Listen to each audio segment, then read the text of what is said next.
We are in the Sudanese savannah, one of the least explored regions of Africa. A hunting people, the Mandari, live in this territory as they leave on their daily quest for food. The Mandari do not know that this will be their last hunting expedition.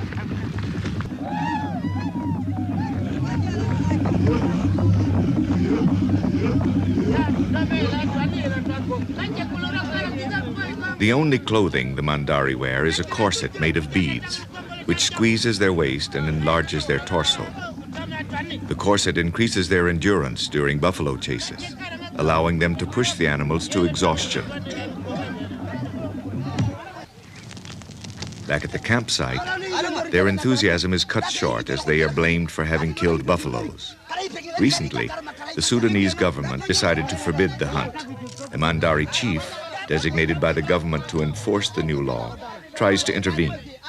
But the hunters argue that the government is very far away in Khartoum and that it has never paid attention to them before. The hunters wonder what could complement their daily diet of peanuts and milk. They decide not to share any of the buffalo meat, arousing the anger of the others.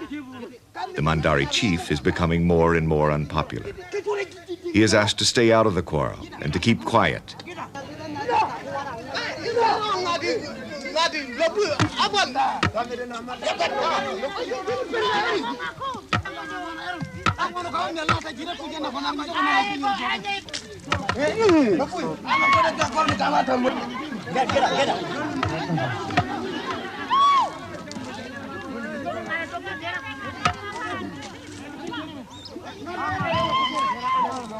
The dispute is settled as soon as blood has been shed.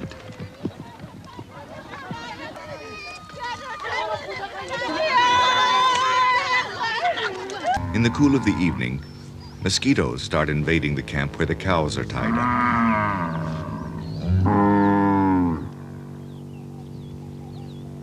The Mandari gather piles of cow dung and set them ablaze to keep the insects away.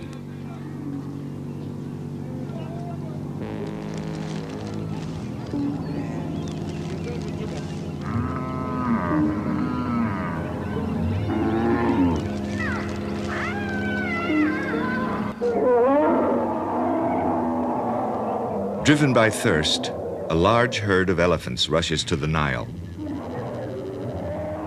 Crops, camps, or villages, nothing will stand in their way.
That day, the Mandari killed 19 elephants, enough to feed all of their people for the entire rainy season.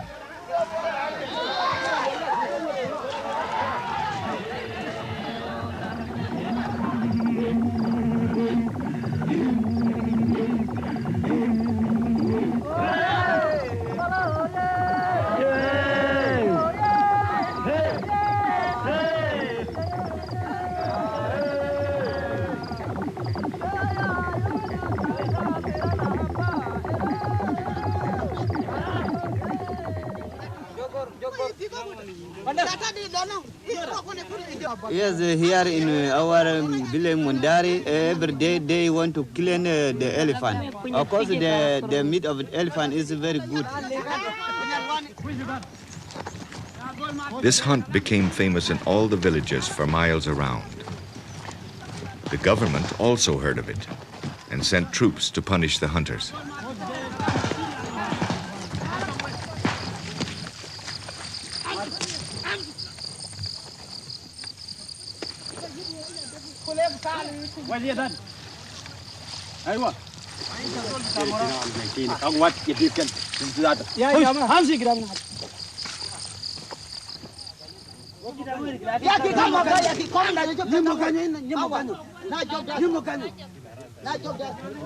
After a 6-hour manhunt, the soldiers gathered all the hunters together to interrogate them and indict them of a crime they cannot understand, that of doing what their fathers and grandfathers have done for ages. Yes, we need only the list of those who are involved in the killing. The commander asks for the old village chief, the one who, it is said, doesn't see with his eyes, but through the wisdom of his heart. The commander orders the old chief to denounce the guilty hunters and tell him where they hid the ivory.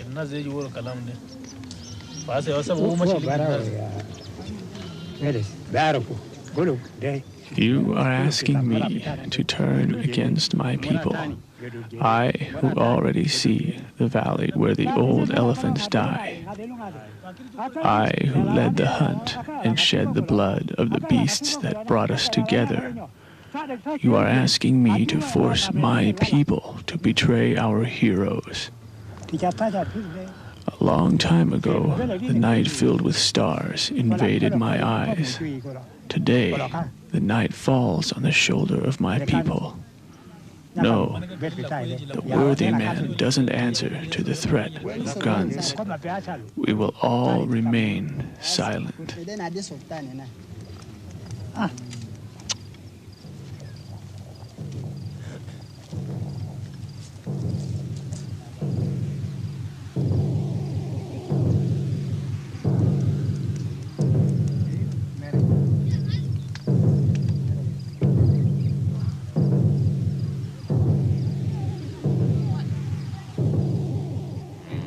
The commander orders his soldiers to search the villagers.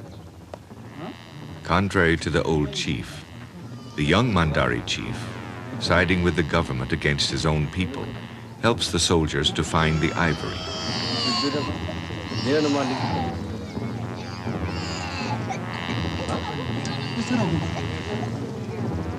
The women fake sickness in order not to be mishandled by the soldiers.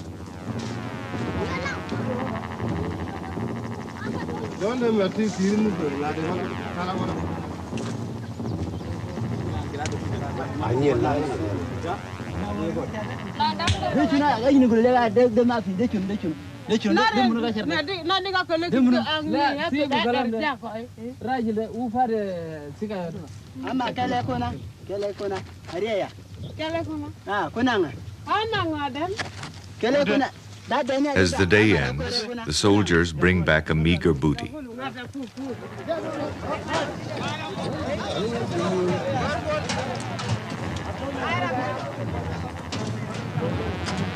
But what can the Mandari do against those armed men who plunder their meat and ivory and take the most courageous hunters to jail? Afraid for their beads, the prisoners entrust them to their friends. However, diamond cuts diamond, and as soon as the soldiers are gone, the hunters who were not arrested recover most of the meat hidden in the swamps of the Nile, in a place known only by them, away from the crocodiles and from the army.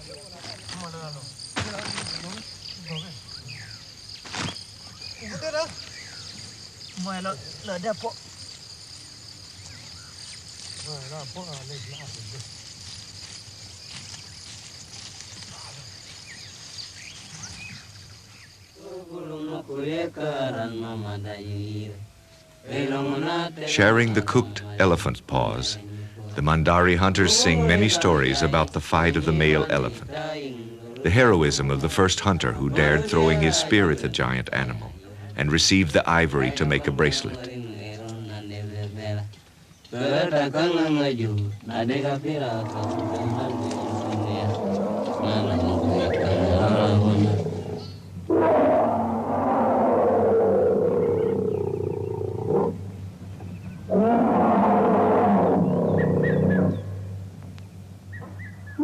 They dream of the huge herds they will not be able to hunt anymore.